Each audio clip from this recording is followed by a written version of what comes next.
नमस्कार दोस्तों, मैं राहुल एक बार फिर से आप सभी का हार्दिक अभिनंदन करता हूं। दोस्तों, क्या आप जानते हैं कि कामदेव ने ही भगवान श्री कृष्ण के पुत्र प्रद्युम्न के रूप में जन्म लिया था? अगर नहीं दोस्तों तो आइए हम आपको बताते हैं।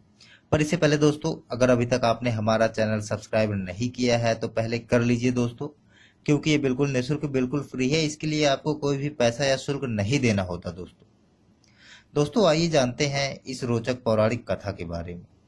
दोस्तों, भगवान शंकर के शाप से जब कामदेव भस्म हो गया तो उसकी पत्नी रति अति व्याकुल होकर पति वियोग में उन्मत्त सी हो गई।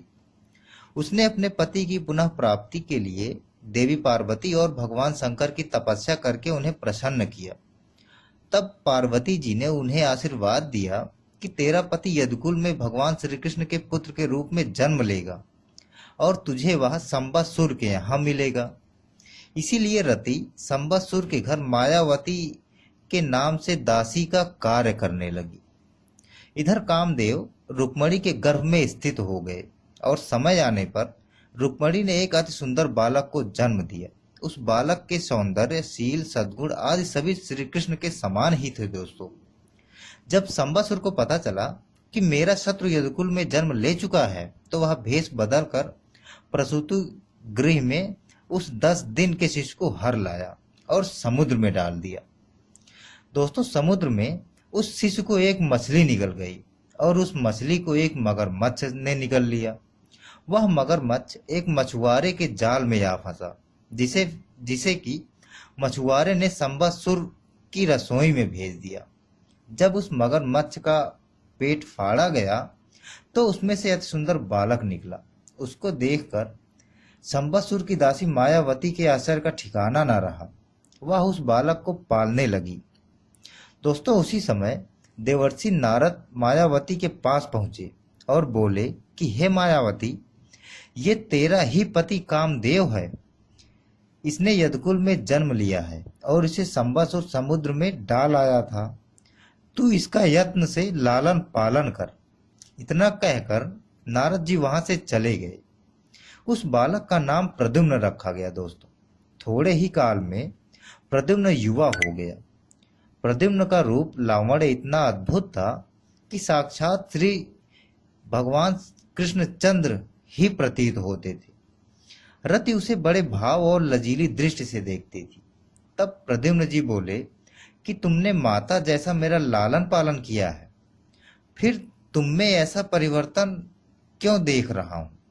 तब रति ने कहा, पुत्र नहीं तुम पति हो मेरे, मिले कंत संबासुर प्रेरे, मारो नाथ शत्रु यह तुम रहो, मिटो दुखा देवन को सिंहरो।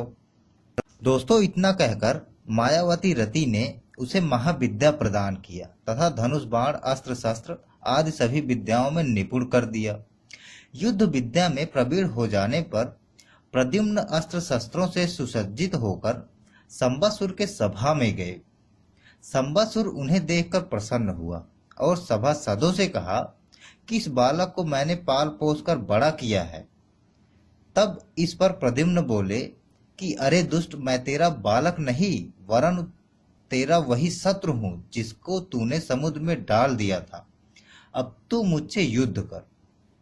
दोस्तों, प्रद्युम्न के इन वचनों को सुनकर संबसुर ने अति क्रोधित होकर उस पर अपने वज्र के समान भारी गदा से प्रहार किया।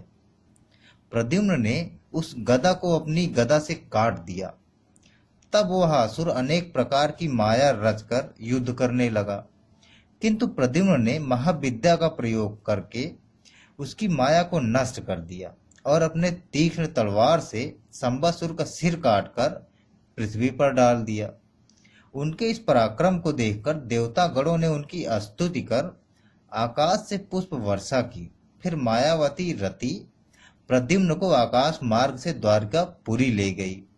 गौरवपूर्ण पत्नी के साथ सांवले प्रद्युम्न जी की शोभा अवर्णनीय थी। दोस्तों, वह नव दंपत्ति श्री कृष्ण के अंतःपुर में पहुंचे।